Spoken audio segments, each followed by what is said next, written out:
Hello, future mommies. Okay, I am going to film this video. So I have had two attempts to try to film this damn video, and this time my husband interrupted me. The first time it was my mom, and I tried to film on Friday, and she called and interrupted me. And this time I was halfway through my video and my husband called. So I'm gonna get through this if it kills me. Okay, so giving everybody a little bit of an update. So Friday, I tried to film. Obviously it didn't work. I ended up not having that great of a weekend.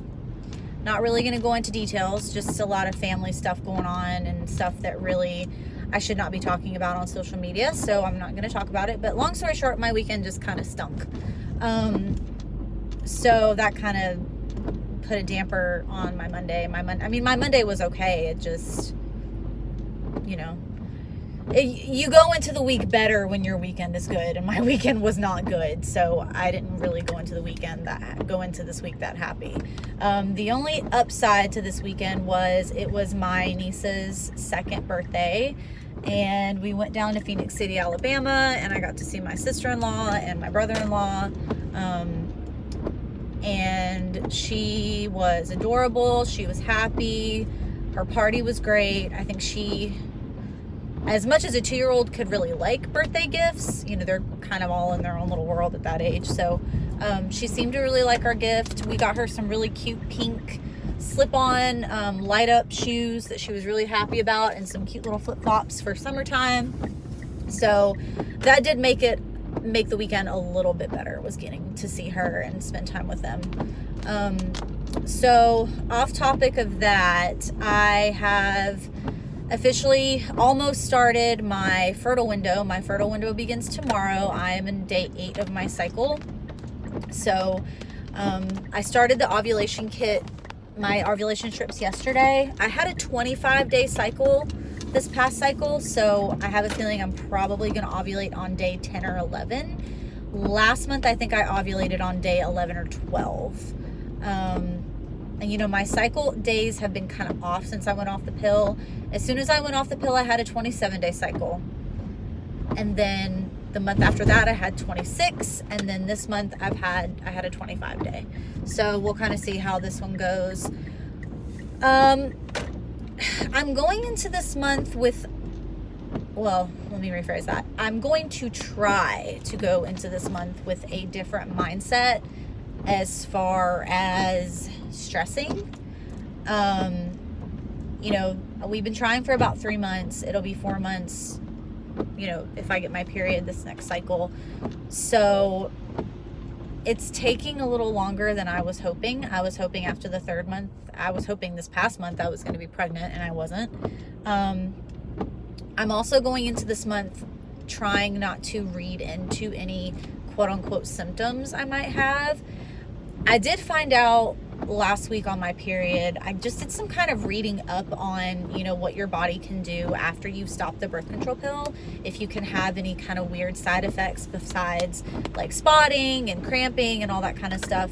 I did find out some women do actually feel when an egg is released and is going down your fallopian tubes. So pretty positive that's what I was feeling, or that's what I've been feeling the last couple of months, because the timing is right and it's the exact kind of cramping that it's just, oh shit. Oh, sorry guys. That did not go how I wanted it to. Wow. Yikes. Okay.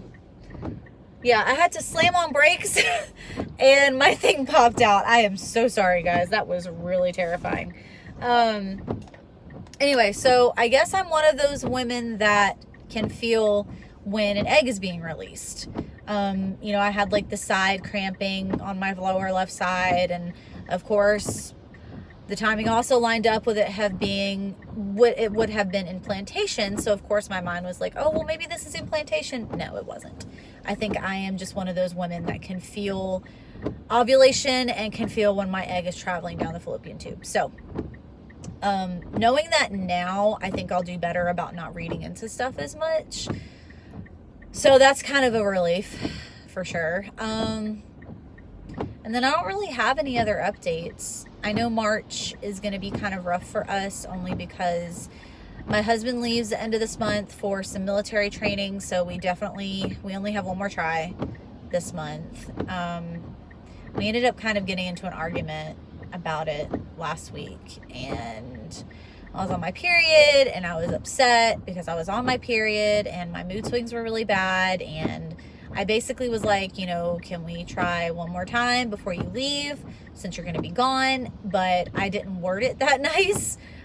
He was just kind of telling me how busy he was going to be this week, and knowing it was going to be my fertile window, I made the mistake of yet again opening my big mouth and saying, well, can we at least try one more time before you go, because next week is going to be prime time. And that ensued into not a bad argument, but an argument. So from here on out, I just can't say anything to him. I can't mention it, and that's just how it's going to be. I don't think it has anything to do with him not wanting it. I think it just puts pressure on him. And the last thing I want is him having that pressure and then not either being able to perform or having a low sperm count because of stress. I've heard a lot of stories, and he's actually had a lot of his Army buddies that were in our situation, and the wives went so crazy that their sperm count was low and the guys could not,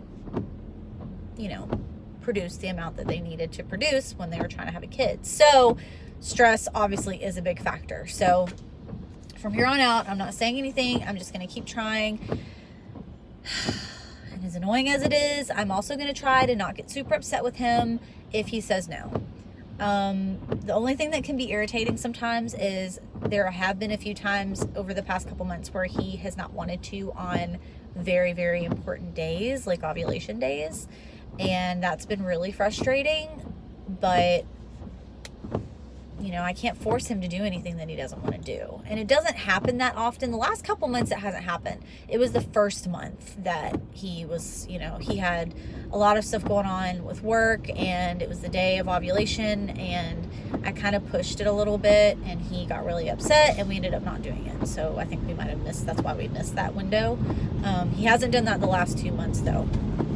So I think I just need to throw on a nightie when it's that time, and also not just give him sex or what he wants, or, give him intercourse just on the days that I'm fertile. I need to also be doing it obviously throughout the month. So just keeping it consistent, not putting pressure on him, and me not being super sensitive if and when he does says no. He very rarely says no. It's like 99% of the time he's down for it. It's just that 1% if he's had a rough week or if he's sick, like super sick. That's usually the only time. But so yeah, those are my biggest things. Not stressing, and not reading into stupid symptoms that I might feel like I'm having. So I'm trying to be confident into this month, and I'm also telling myself that even if I'm not pregnant, it's not a big deal. I just have to keep telling myself it's going to happen when it's going to happen and go from there. So I can't think of anything else at the moment. I think I've covered everything that I wanted to cover last Friday.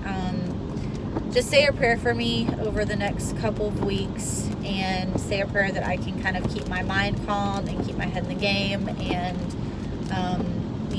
say a prayer that maybe we get lucky this month before he leaves.